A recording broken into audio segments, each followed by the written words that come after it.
Good afternoon, everybody, and welcome to this special Freeman Center discussion, Crisis in Ukraine. I'm Bob Kudrle, the Humphrey School, and I'm not going to be doing very much today. Can you not hear, Kim? No, it's on mic. All right, let's try it again. Now does it work? This is a special presentation because this is a special time. We have a seminar series, but this is a panel discussion on Ukraine. I'm Bob Kudrle, and we have a number of people here with different perspectives on this very important topic. Many people in North America and Western Europe were very surprised back in 2005. I remember it vividly when Vladimir Putin gave a speech in April in which he declared, and here I'm quoting directly from the translation, "First and foremost, it's worth acknowledging that the demise of the Soviet Union was the greatest geopolitical catastrophe of the century."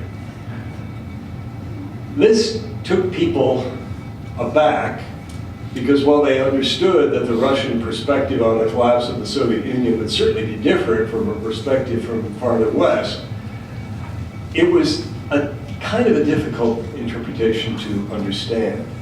And it suggested, at least to me, a divergence of perspective with unknown implications. But there was more to that speech than was reported at the time that was also extraordinarily important, and I don't remember really any coverage of this at all. Mr. Putin went on to say, "As for the Russian people, it became a genuine tragedy. Tens of millions of our fellow citizens and countrymen found themselves beyond the fringes of Russian territory.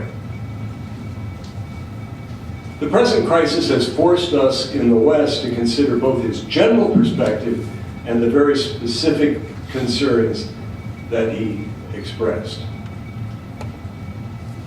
As far as I can tell,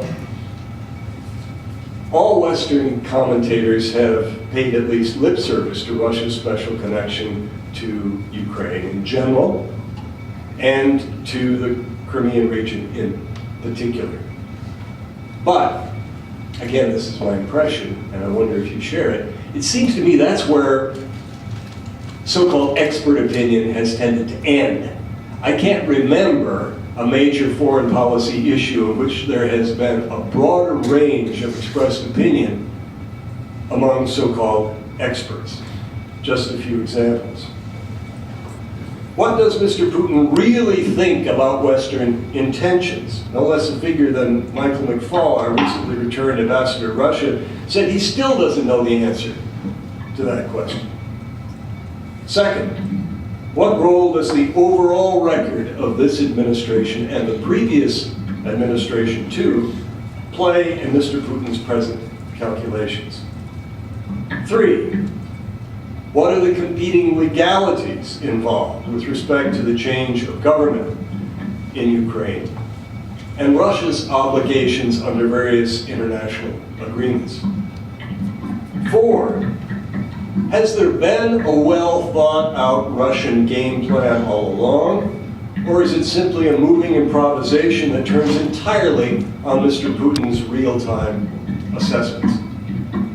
Five, should sanctions be imposed on Russia? And if so, what kind of sanctions? And finally, what would the results of alternative sanctions be for various actors? Now, I want to be clear, I'm not asking the panel to address all of these questions directly, but I do hope they'll touch on some of them indirectly and that everything will be clarified by 2 o'clock. I want to introduce our panel now and ask them to speak in the following order. Professor Kathleen Collins is an expert on Central Asia in particular, and all of the ex-Soviet Union areas. She's an expert on post-Soviet politics. She wants it to be made clear that the Ukraine is not her particular area, but she does know about Soviet policy, or rather Russian policy in general. Our next speaker is somebody who's very familiar to all of you, J. Brian Atwood, who was dean of the Humphrey School for a number of years, and prior to that time, as you know, had a number of high posts in the United States government, including director of the Agency for International Development, its administrator, and was also Under Secretary of State for Management in the U.S. Government. We have two representatives of the major areas involved in this conflict.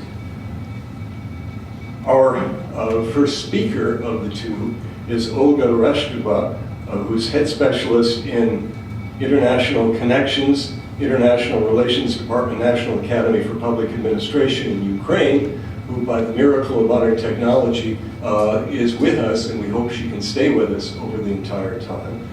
And finally, but certainly not least, Alexey Khlebnikov, who's a Master of Public Policy candidate and Edmund S. Muskie Graduate Fellow here at the Humphrey School. So I'll ask the speakers to speak in that order, and then we'll ask all of you to make comments and ask questions. Thank you. So first, Professor Collins.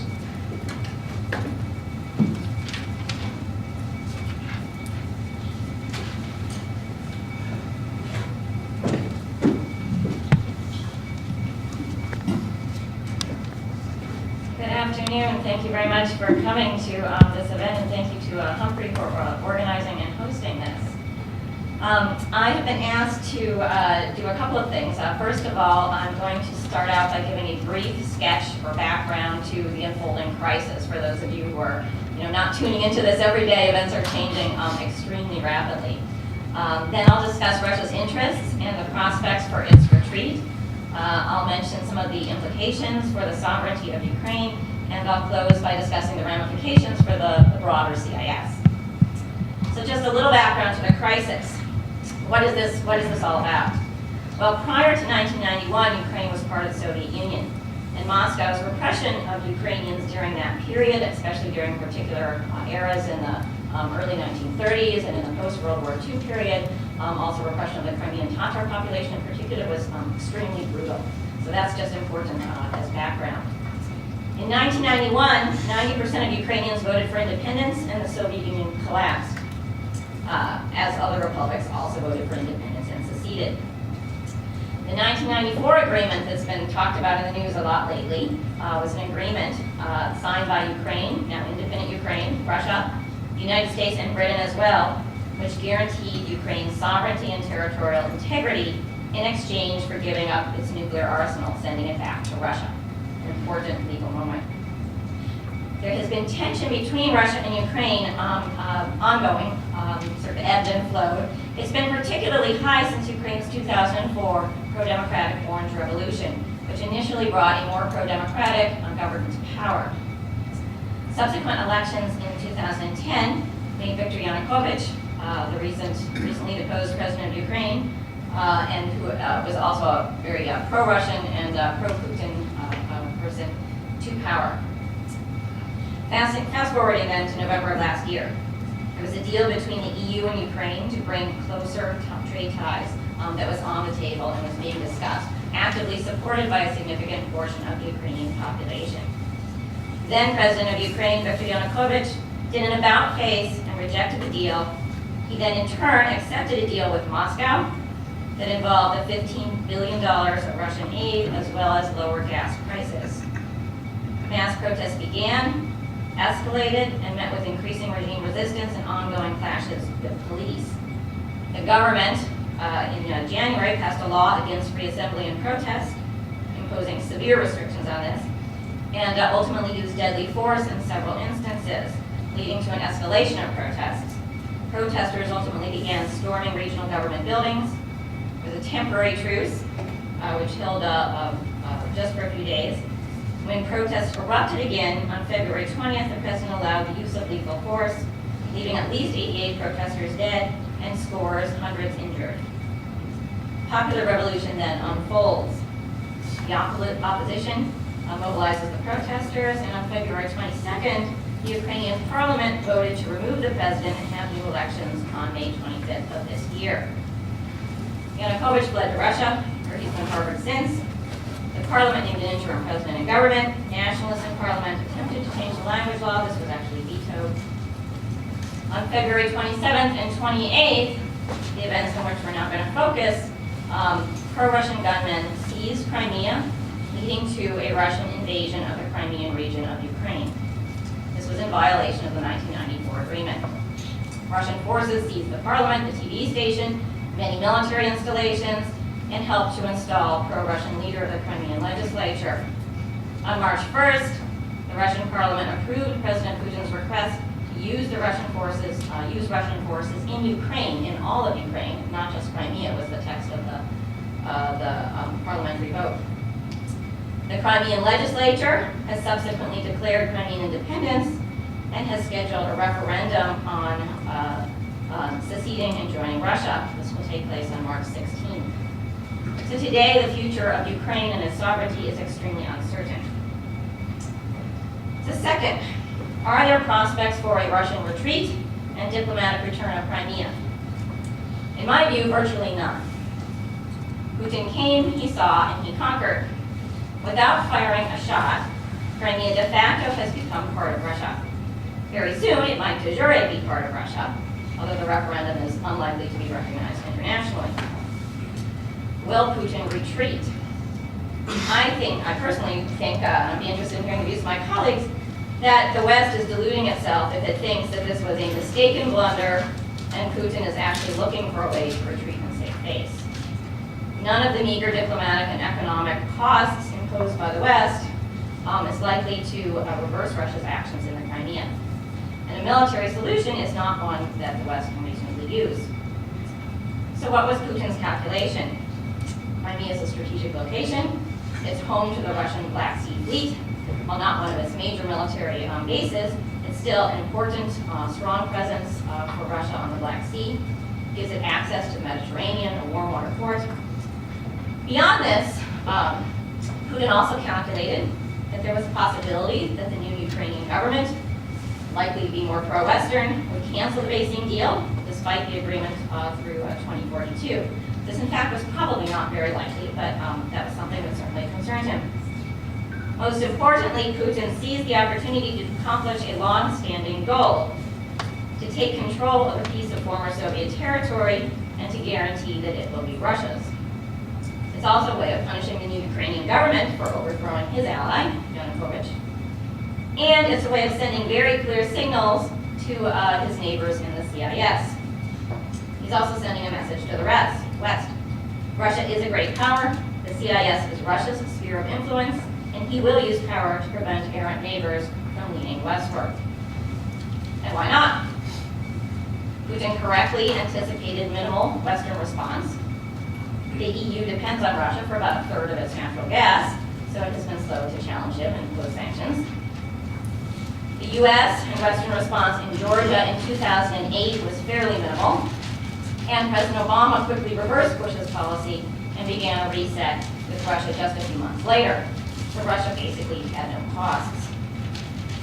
There are really striking similarities, by the way, between the early stages of the conflict in Georgia, Russian aggression against Georgia in 2008, and the Russian invasion of Crimea.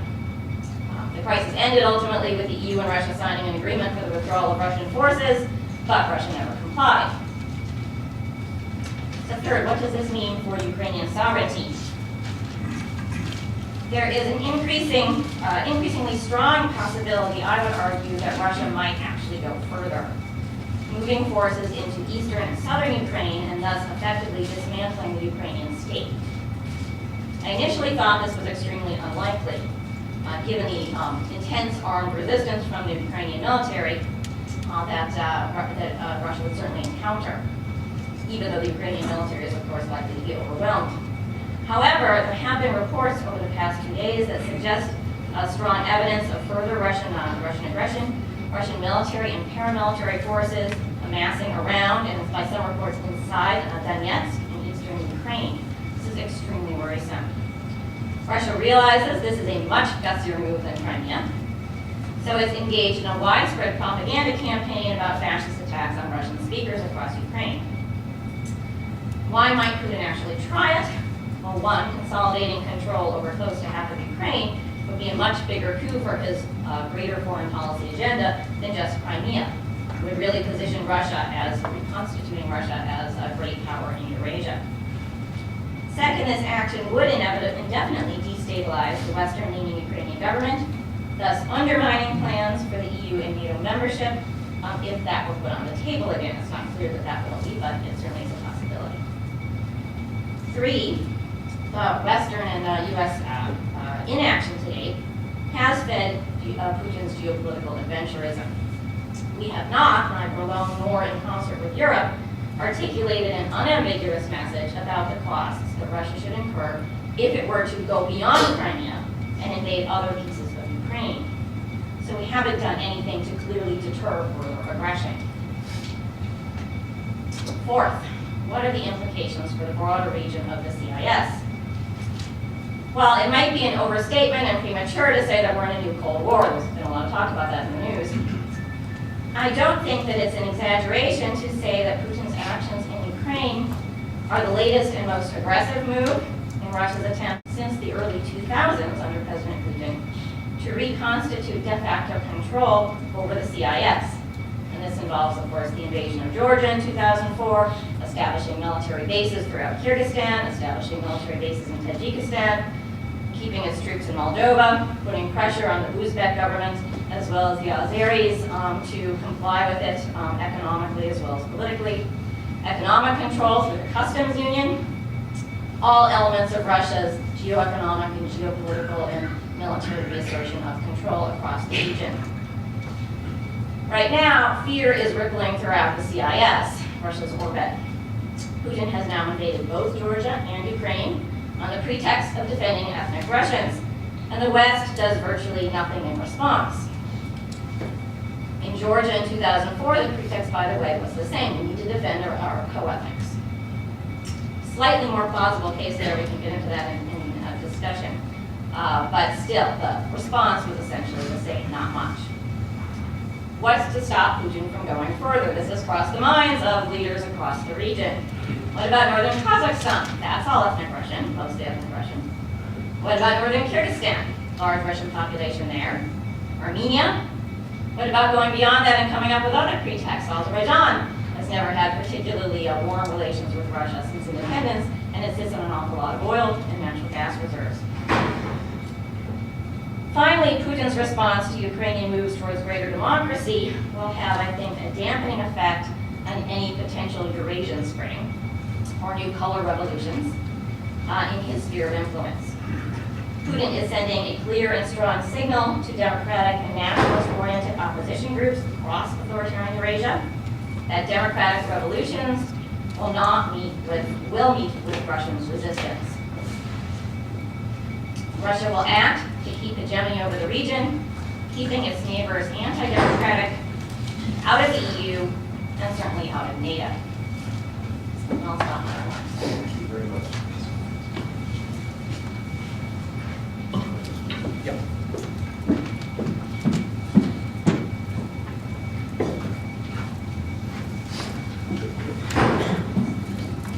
First, I want to thank Professor Collins for laying out all of the facts, which gives me the opportunity to simply express opinions without adding too much in terms of facts. Let me start by saying that while it may be true what Kathleen has said, that this occupation of Crimea is a fait accompli, it's done, there's not much that can be done about it. I think that Russia over time will pay a very serious price for all of this. And I think that's what's being discussed now. We don't know what messages are being sent privately. We know President Obama has spoken to President Putin a few times once for an hour and a half, once for an hour. Obviously, leave a little time for translation. And clearly some messages have been sent. Now, there are people that are skeptical that sanctions will be put in place. The Europeans depend for about a third of their energy from Russia, particularly with natural gas. And there are some questions as to whether the European Union will take action. I think there's a lot at stake for the European Union, and indeed that eventually they will take action. And in particular, if you look at the lineup of commissioners in the European Commission, and you look at the lineup of nations in Central and Eastern Europe that are now members of the European Union, they obviously are greatly concerned and will, I think, press their colleagues in Western Europe to take some action. This is clearly a violation of international law, very explicitly with respect to the Helsinki Final Act signed in 1975, which states that border adjustments must be agreed by both countries. Russia would be in violation of that if it continues to occupy Crimea, or if it accepts the referendum, which is probably a slam dunk in favor of Russian control over Crimea. This does not leave Russia necessarily in a positive position with respect to their Black Sea fleet, given that perhaps as much as 35 to 40% of Crimea are Muslim Tatars. And there is some indications already that they would not simply tolerate Russian occupation of that region. Obviously, as Kathleen has suggested, the real concern now is whether there is anything on the cost side of this equation that can be presented to Putin to prevent him going into the rest of eastern Ukraine. This policy of protecting Russian language speakers and Russians by culture is very, very dangerous for the entire region. There are, as we know, Hungarians in Romania, there are Turks throughout the region, there are Greeks in Georgia. I mean, if every country decided to take it upon itself to protect its own people by whatever definition, you could see an unraveling, certainly of the OSCE, the Helsinki Final Act agreements. And it's very dangerous for the entire region. Now, you can look at this, as John Mearsheimer has, as a realist, and say, it's not even an issue that the United States Intelligence Service has somehow messed up here, that they should have known that this was going to happen. The fact of the matter is that when you saw what was happening in Ukraine, you knew that this really did test the vital interests of Russia.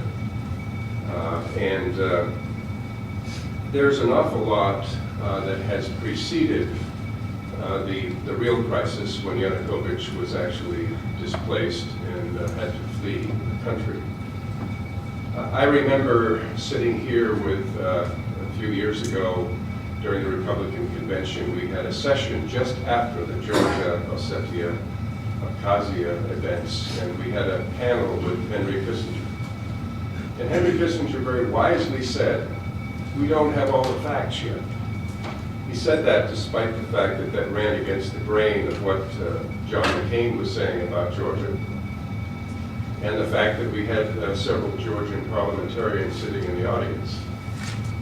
The fact is, we didn't have all the facts at that point, because it was really Georgia that precipitated, or gave an excuse to Russia to precipitate an attack on Ossetia. And we now know that, that's part of history.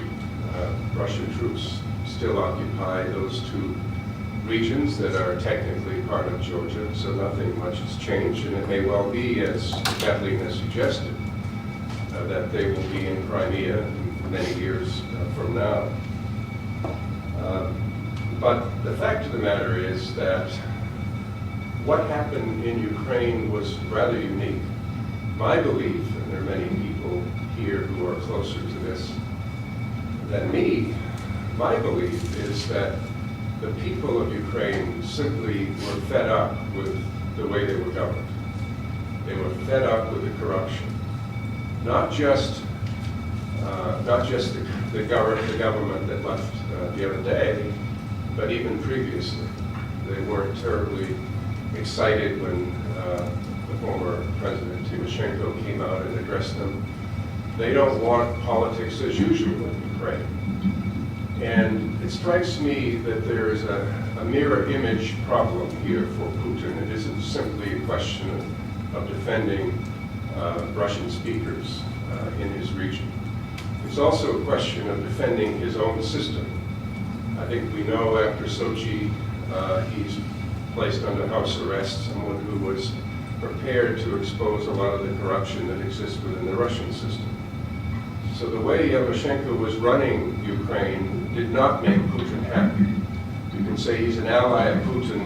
I think there were some questions as to whether he was really an ally of Putin because of this very conspicuous corruption that was going on inside Ukraine, which indeed caused the Maidan protests.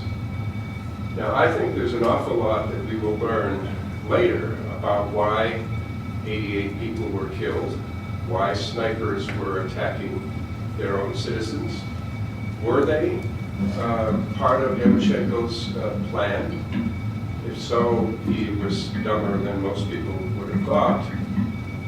Were they there as the so-called Russian troops are now in Crimea without any insignias on? Were they part of a KGB operation?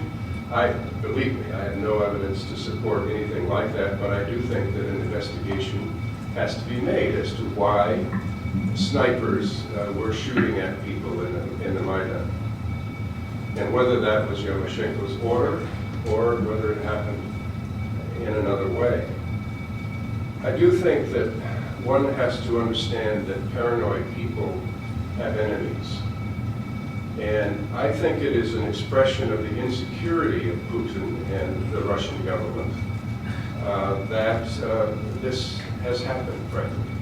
And I think if you look at issues in the long run, the relationships we've had with respect to the nuclear issues, pulling back the ABMs because of concern that Russia would feel threatened by ABMs in Poland and Czech Republic and other places on their border. The fact that we have pushed very hard, even since the administration I served in the Clinton administration, for NATO enlargement.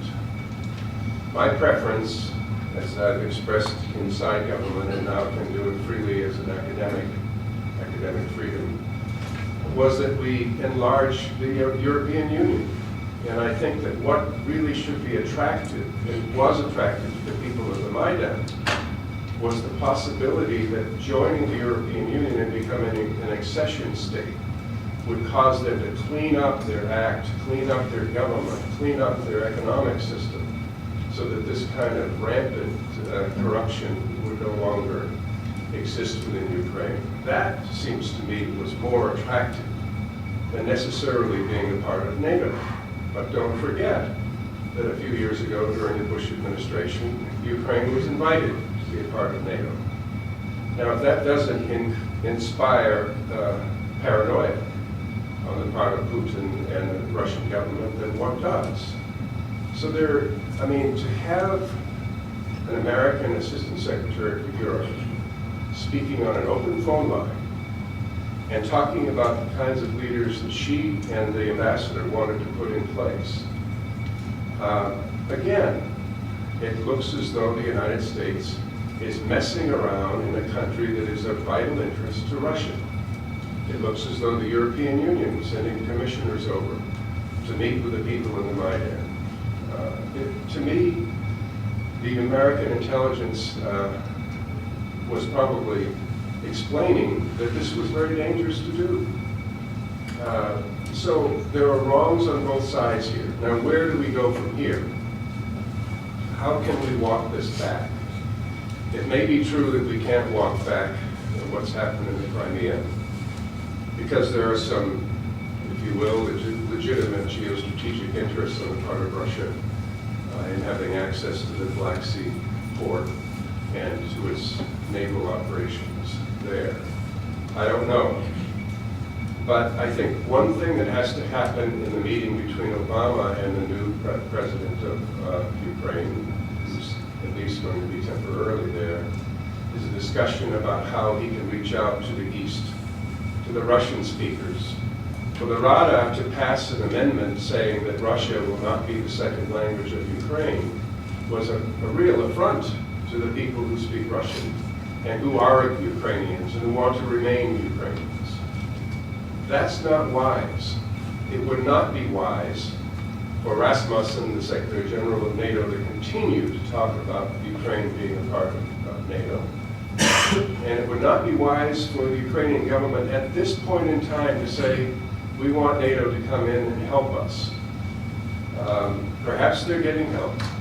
We heard today stories that there may be Blackstone paramilitary wandering around in the streets of Donetsk.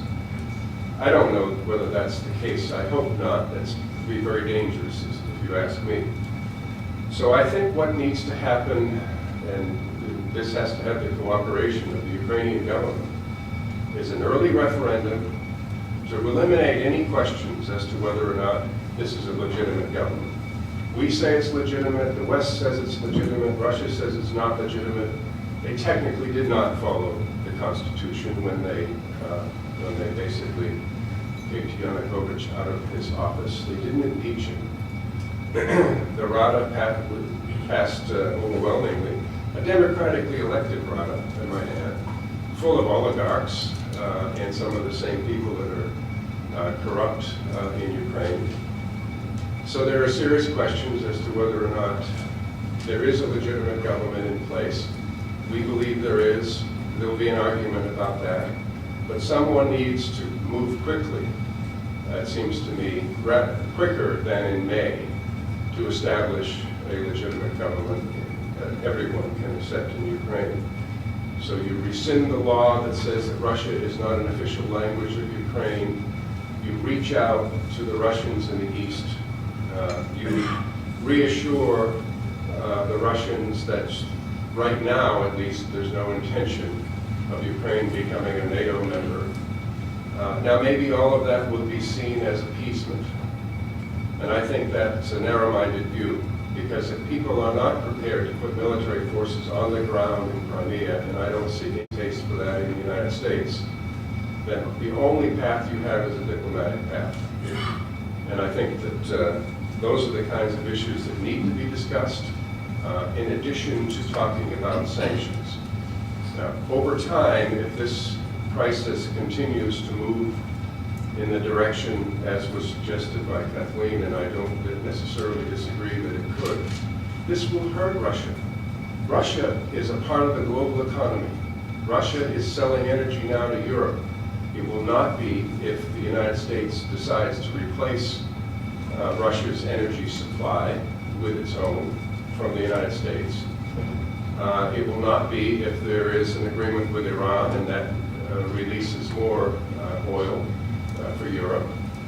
It will not be the same kind of cooperation we've seen with Russia in outer space, for example. And there are many other issues, including the possibility that once again we will be aiming nuclear weapons at one another. There's much too much at stake. Russia is one of the world's most important countries, and we will have to work with them on a number of issues where our interests are in common. So I would simply tell you that if we are not prepared to go to war, we should be prepared to be very aggressive on the diplomatic front, and these are the kinds of issues we need to be discussing. Thank you.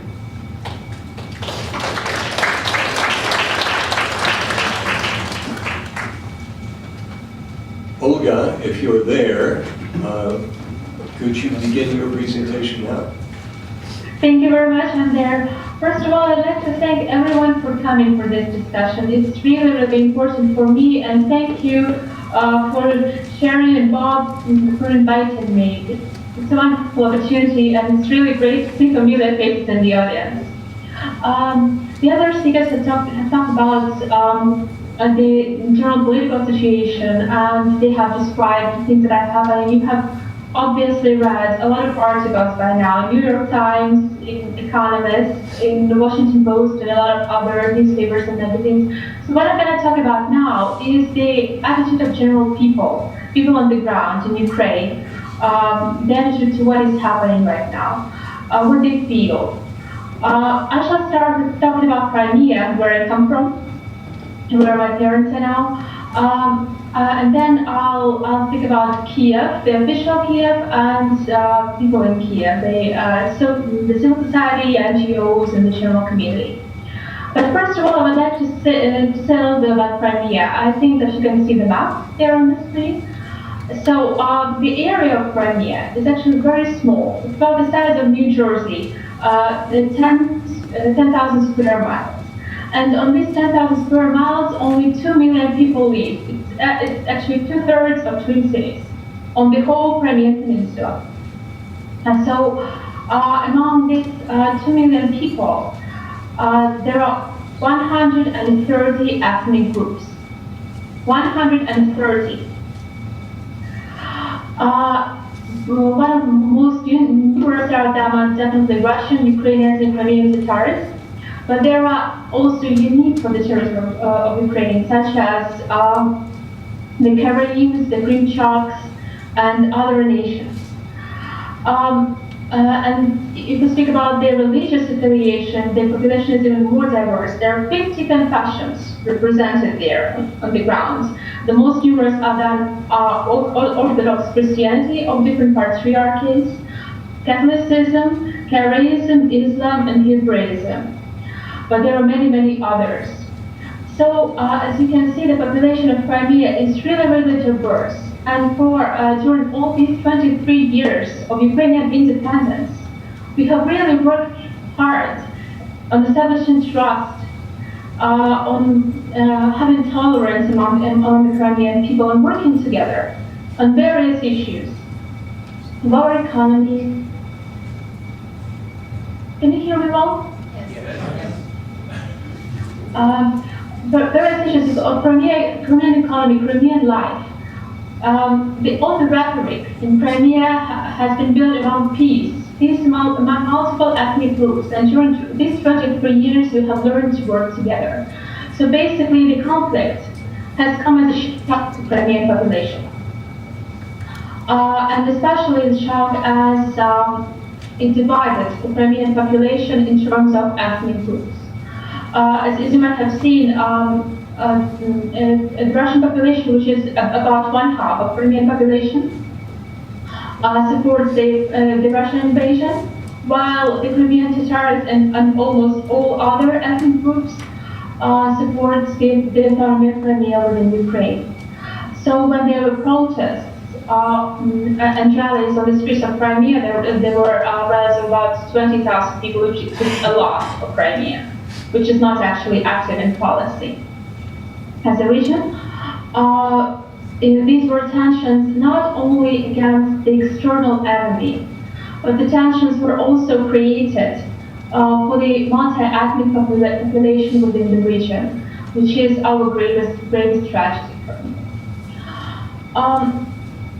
While there are a lot of confessions and nationality represented in the Crimea, there is almost general language unanimity.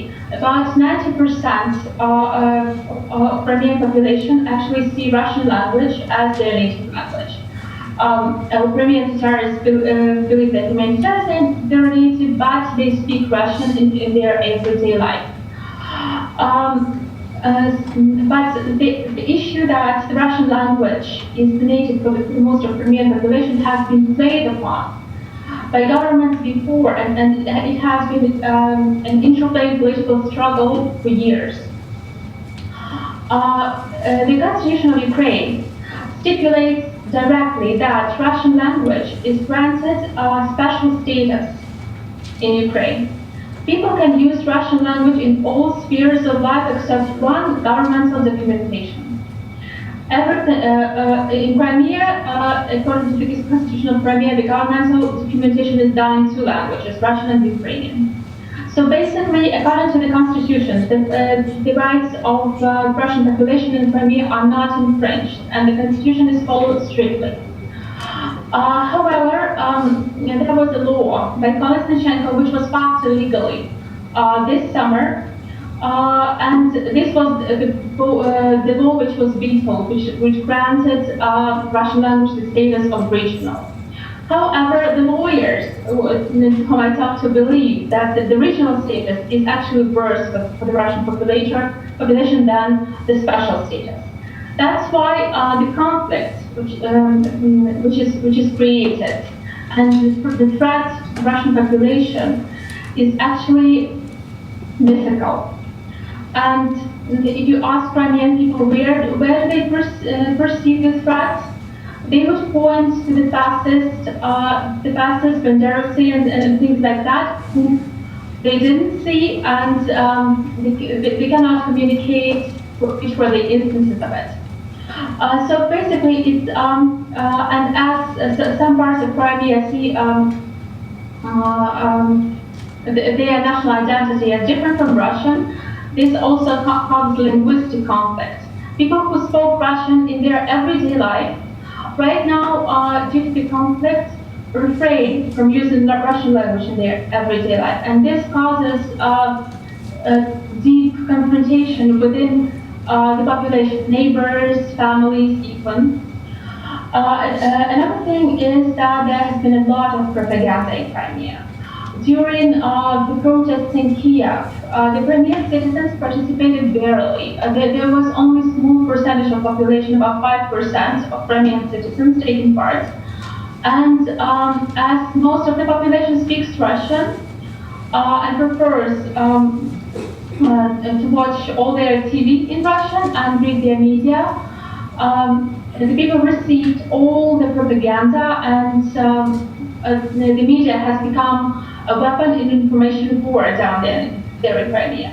People read heavily loaded media, which caused total opposition to Maidan and to what was happening there.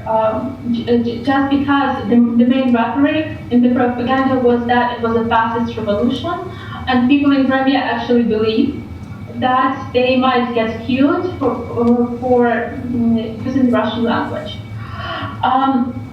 This also caused deep stratification among Crimean population. And the basis for it was basically the fact that some of the population watches TV and has time for it. Part of the population, working population, highly educated population, reads papers.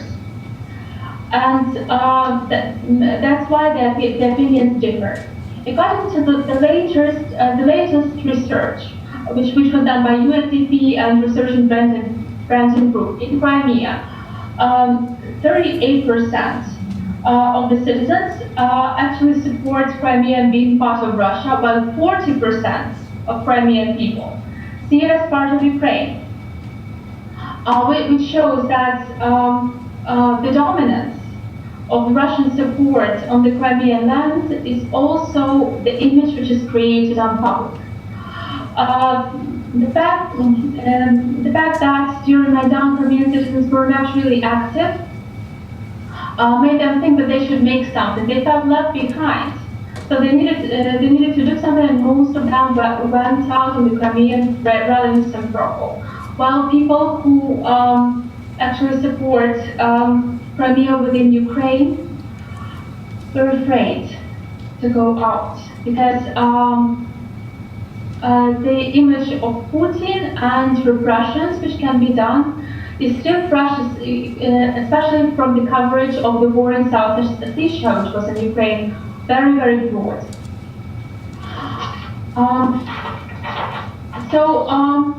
The attitude which was about a week ago was about 50%.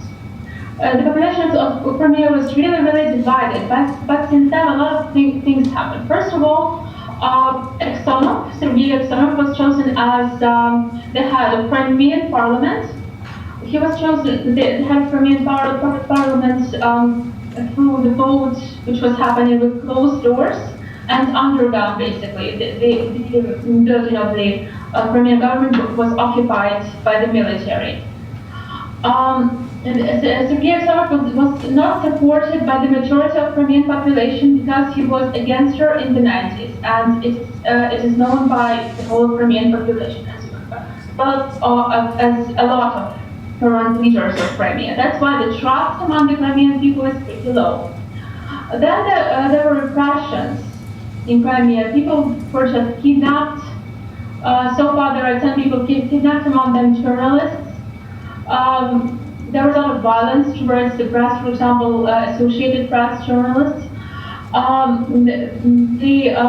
The people cannot come to Crimea and cannot get out without their things being searched, and a lot of things get stolen through the process. Although Russia is trying to restrain its forces so that not to provoke the conflict themselves, there is a lot of uncontrolled aggression which is happening.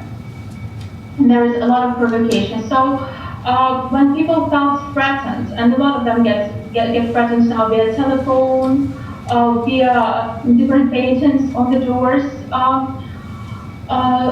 when people felt threatened, the support towards the Russian invasion grew weaker. And nowadays, when there is the isthmus which ties Crimea to the general Ukraine is covered with landmines, so that people don't go inside. And as there are the M22 launch vehicle into the city of Crimea, people get scared. And the support grows lower and lower. However, towards the referendum, people envision that there will be more intensified propaganda against so-called fascists and Ukrainian nationalists. So there might be provocations on the ground, and there will be definite actions which would cause the Crimeans to come on the referendum. While the other part of the population, who basically the half who supports Ukraine, is thinking about boycotting this event. The attitudes within Ukraine are very much divided, because after Maidan, when the Russian invasion started, people were in mourning. They were burying these 88 people who died during the rallies, and there were great mourning days here in Ukraine. So the government, as well as people, were striked when they were least prepared. The government is watched by the whole world right now, and what they are doing is broadcasted on different media. Every word they say is being retranslated, and every mistake they make is used against them.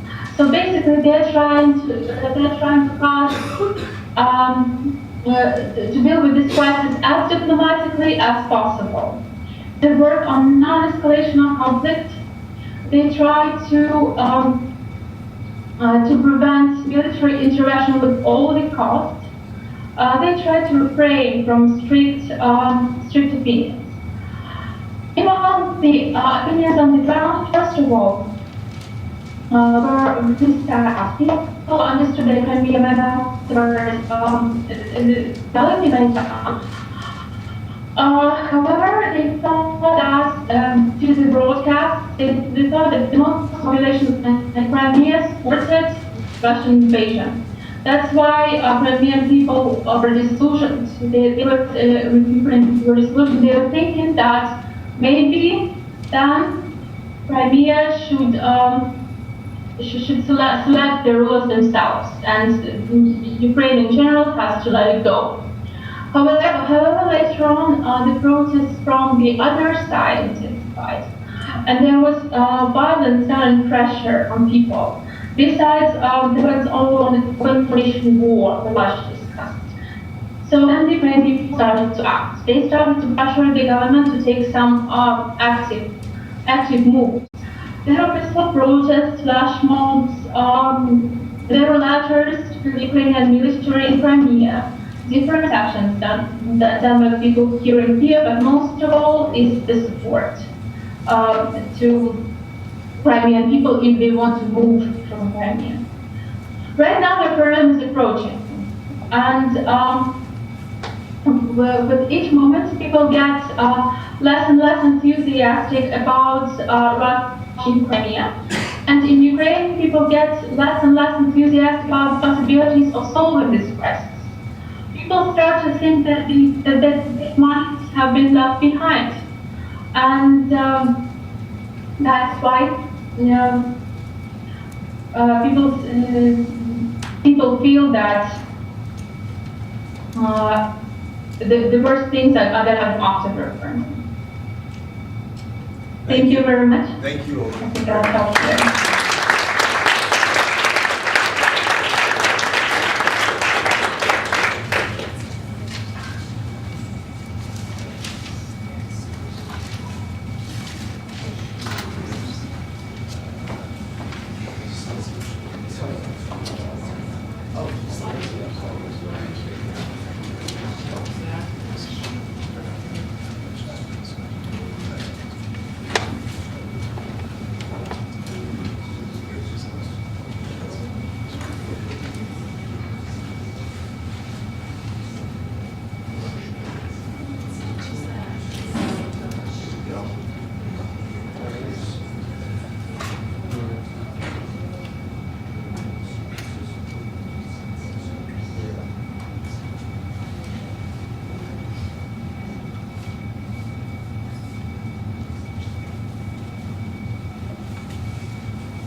So, good afternoon, everyone. Thanks for coming. I was basically told to not express personal opinion, but just to upgrade the facts, which I will do. And before I will start, I want to ask the audience, so please raise your hands, those who came here because they heard about Russian aggression towards Ukraine. And raise your hands those who came here because they heard about turmoil in Ukraine and about anti-government protests. And who didn't heard nothing about it? I mean, it seems like a lot of people did. Okay, so basically, okay, I'll start with the facts, and then if I will have some time left, we'll elaborate on some general picture, perception of this conflict. So here in the slide, which you can see the results of the poll.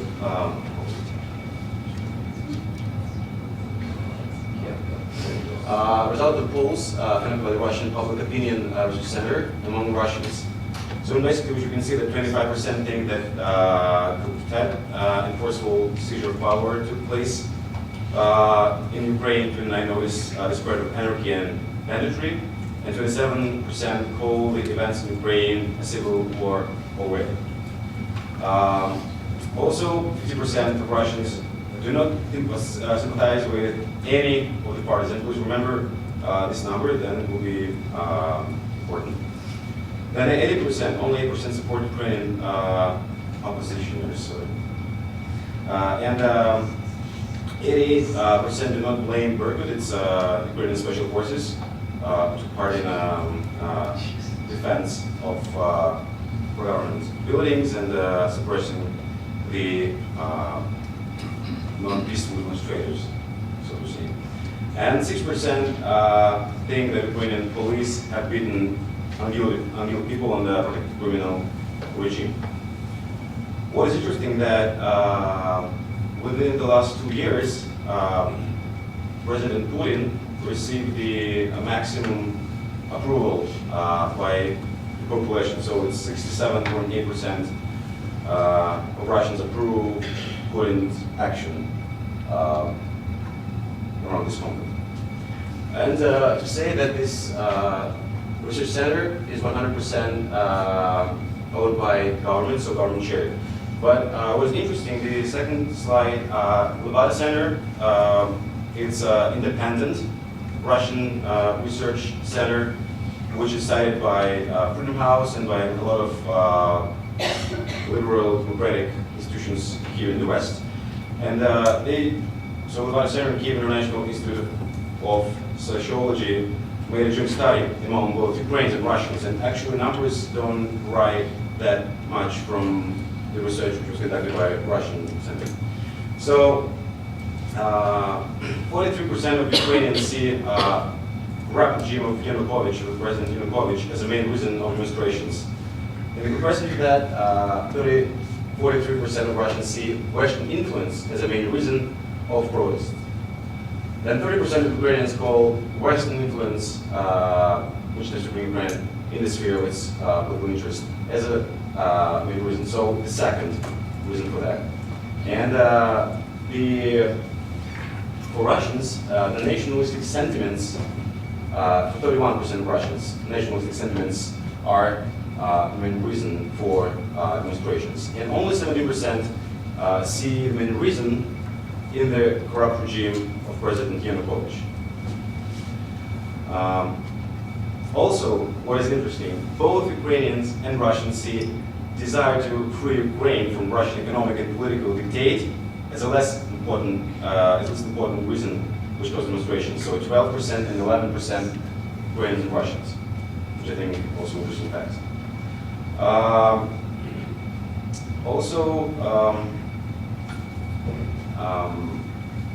It's kind of controversy between the 17% who see this corrupt Khlebnikov as the main reason of demonstrations. Here we can see that both Ukrainians and Russians, 49% and 44% respectively, see Yanukovych government responsible for the conflict escalation. However, 34% of Ukrainians and 33% of Russians blame opposition for the escalation. And also a big chunk of both country's population just don't sympathize with any of the parties of the conflict.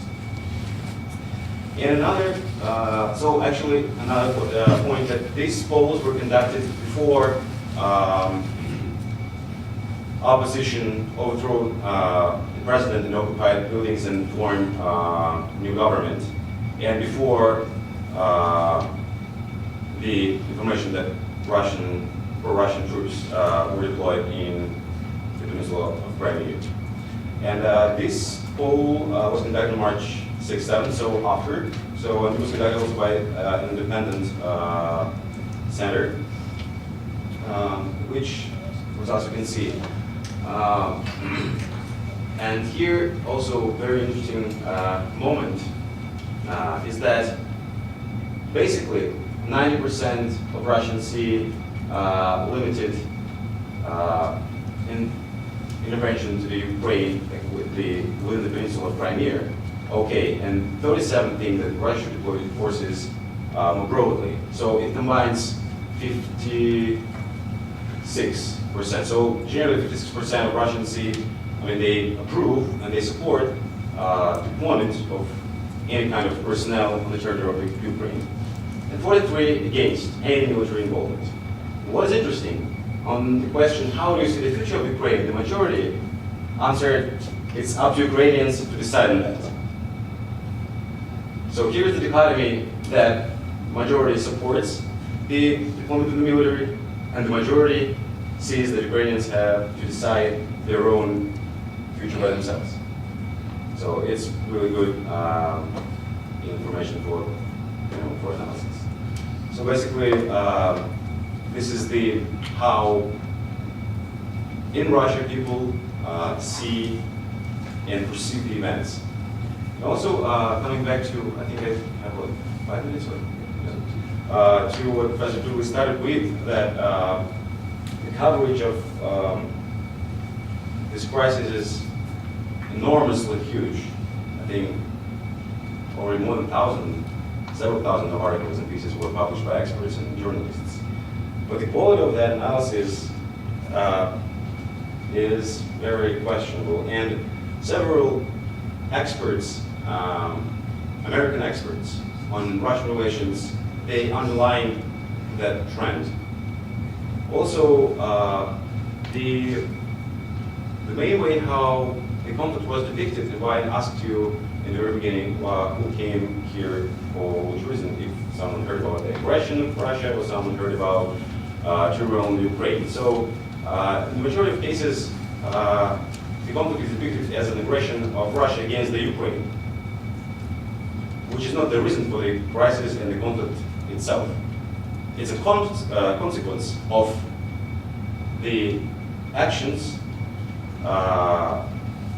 which were taken for the last, I don't know, 5, 10, even 20 years since the collapse of the Union by both West, Russia, and Ukraine.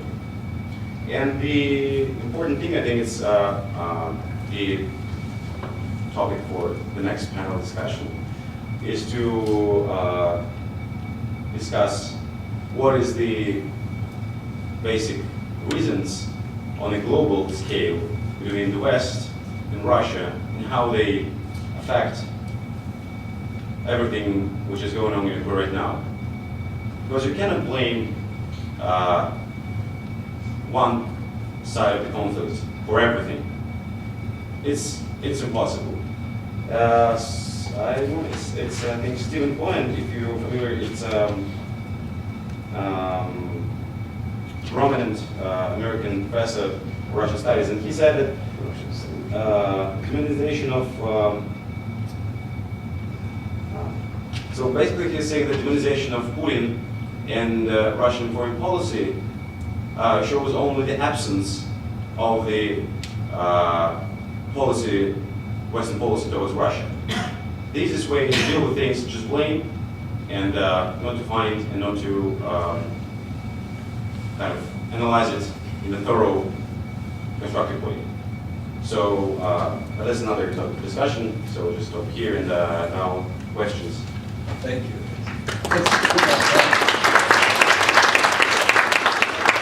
We do have time for questions. I probably will repeat them.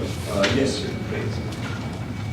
I'm sorry, I'm going to have to sit down after a few words because I'm handicapped and cannot stand for a long time. I have 3 questions, but before I ask those questions, I'll take a minute. Could you take just a minute, please, because we want to... I understand that. I want you to know I'm a retired law professor and a native of Ukraine. Okay. Although I've been here for a while, I've been here 64 years last week. I first want to correct some statements that were made. Professor Collins, I'm sorry, you say no shots were fired in Crimea. Shots were fired at the feet of Ukrainian soldiers. And one, Subsequently, and one bullet, rubber Not bullet, was initially. actually fired at the soldier. The guns were used in a threatening manner against United Nations observers on at least 2 occasions. Professor Atwood, the law abolishing Russian as a second official language has been vetoed by Provisional President Turchinov. So that one, it was wrong. It was a mistake to have enacted, but it's no longer there. I have 3 questions, and I'm going to try to be very brief about them. My first question is, how serious is anyone taking a charade that there are no Russian troops in Crimea? For example, what surplus store did they go to in one day to acquire the battle fatigues? And what surplus store did they buy the armored vehicles that they have? I mean, these may be local self-defense units, but the big question there. My second question is, how do you evaluate the international implications, particularly on the United Nations? The fact that this kind of dispute really should have gone, like Libya, like Syria, like Iran, should have gone to the Security Council. Mr. Putin decided to act without even notifying the United Nations. Do you think this will have an effect on the standing in the Security Council of Russia in future matters? And is it weakening the veto power of Russia in future matters? My third question is, please, when we speak of the ethno-political problem in Ukraine, please make a distinction between ethnic Russians and ethnic Ukrainians who happen to be Russian speakers. I've been back there since that great tragedy, Mr. Putin's great tragedy of the 20th century. I've been back there 3 times, twice personally and one on business. I spoke to people there. I haven't visited every corner of the country, but I spoke to a lot of people there. I recall a conversation with a gentleman in Kiev who I spoke to him in Ukrainian. He responded in Russian. I said, sorry, you don't speak Ukrainian? And he said, I'm sorry, I'm a Ukrainian. I'm a patriot as good as you, or maybe better, because you ran away to America instead of staying here and doing the hard stuff.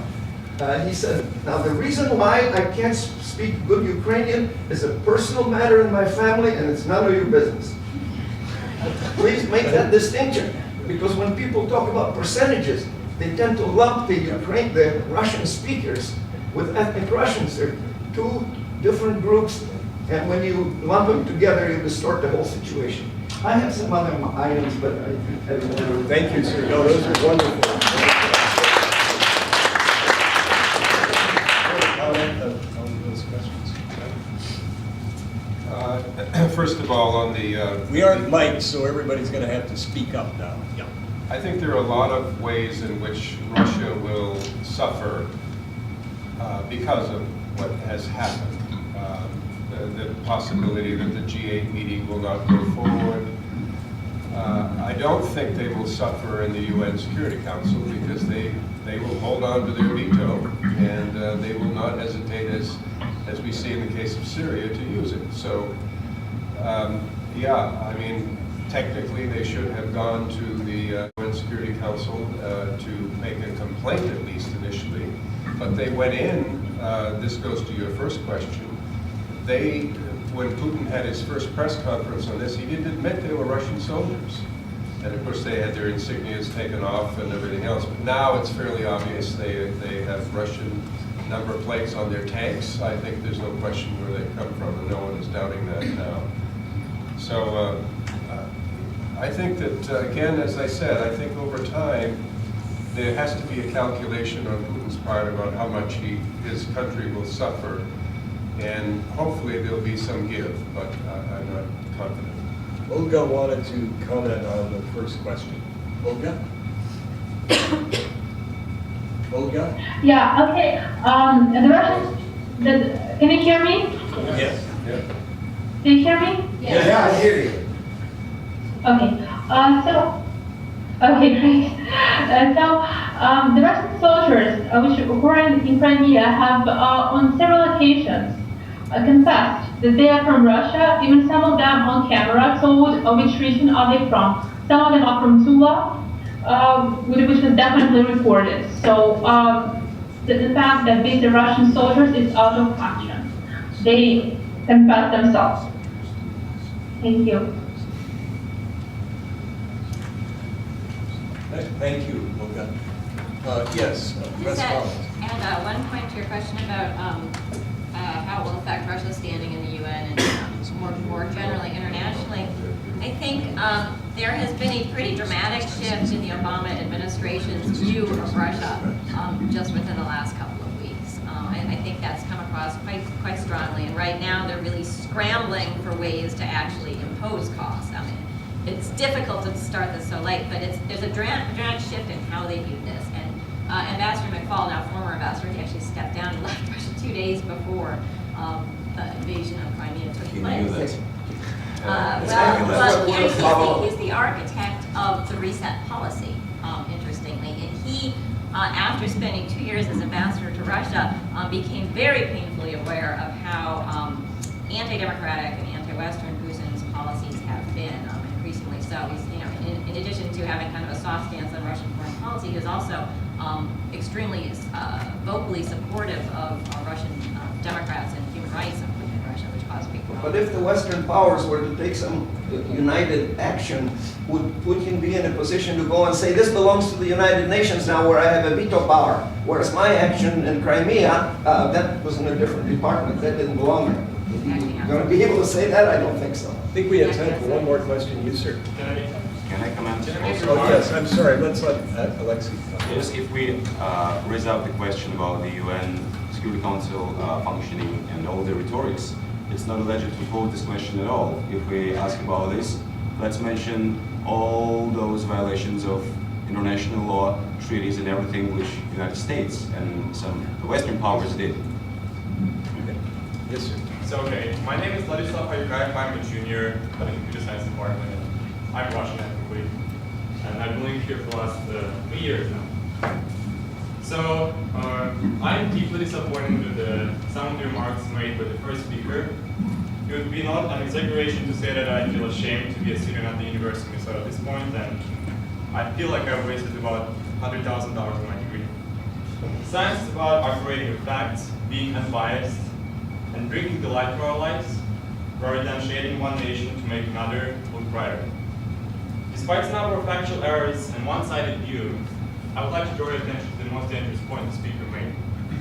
Saying that Russian ethnical, cultural, or military presence keeps countries being anti-democratic is out of any possible academic bound.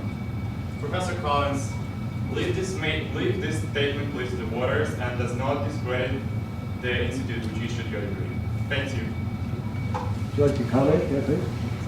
Well, I think you need to actually look at a lot of the research in political science, as well as in policy circles, and certainly in political science, there's a great attempt by academics to be unbiased and neutral on this issue, but there's an enormous amount of research over the past 10 years that looks at the way in which Russia has pushed for anti-democratic policies in the former Soviet region, particularly within the framework of the Shanghai Cooperation Organization over the past 10 years or so. And Russia has actively engaged in pushing for pro-authoritarian, anti-democratic policies with regards to the Kudrle revolutions in 2003 in Georgia, in 2004 in Ukraine, in 2005 in Kyrgyzstan, in 2010 in Kyrgyzstan, and has actively supported regimes that have repressed human rights and democracy movements. So I don't think that's just my bias. I think there's an enormous amount of scholarship that demonstrates this. I'd be happy to point you to some.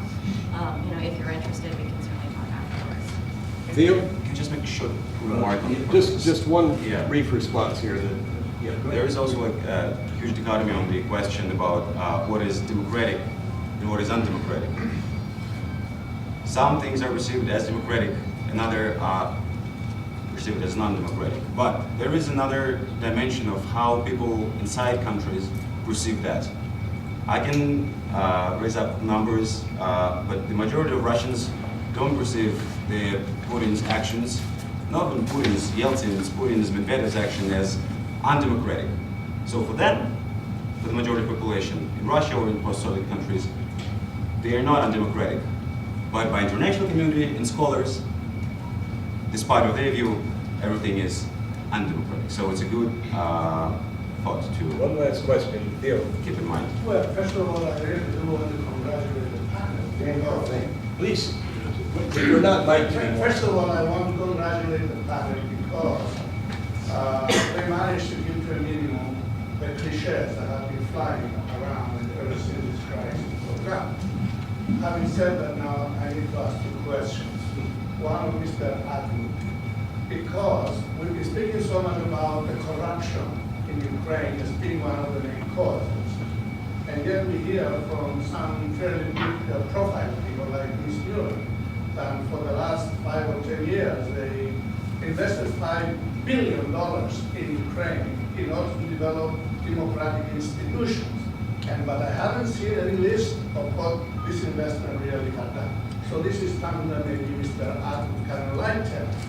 The second one is a little more complicated because it has to do really with the chronology and the time when Putin really did action involving the Crimea. It seems to me, I'm going to have to go back and check my chronology, my diary, that really we are almost waiting for something to happen and we are almost justifying a compromise before it did take place. I go back to General Marx. I was shocked when I heard him on a Sunday talk show when he says, well, we'll have to give Crimea if they promise that they are not going to disturb Eastern Ukraine. General Clark made a similar comment.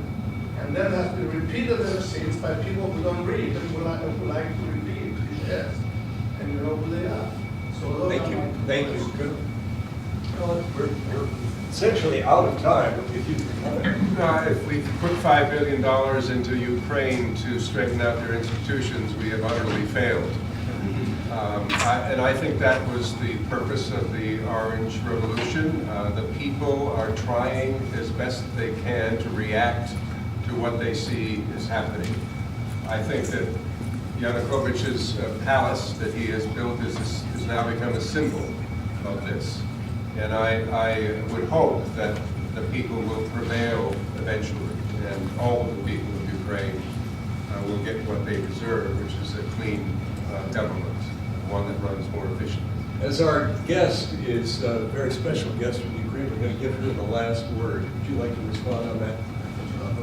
Yes, I'd like to respond in the first part. I know all the communities of Ukrainian graduates of U.S. alumni programs. There are about 22,000, I think, of them here in Ukraine.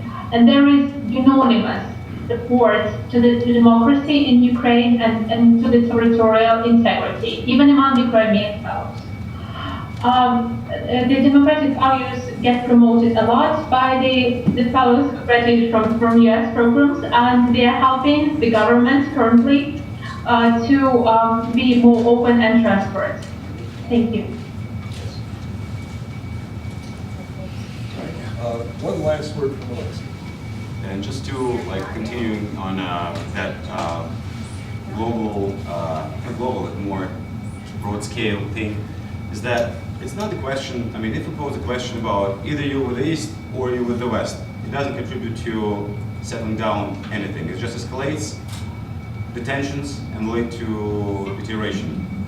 And that's the main mistake which was made for the last 20 years. Euro-Union and the United States pulled Ukraine to the West, Russia pulls to the East.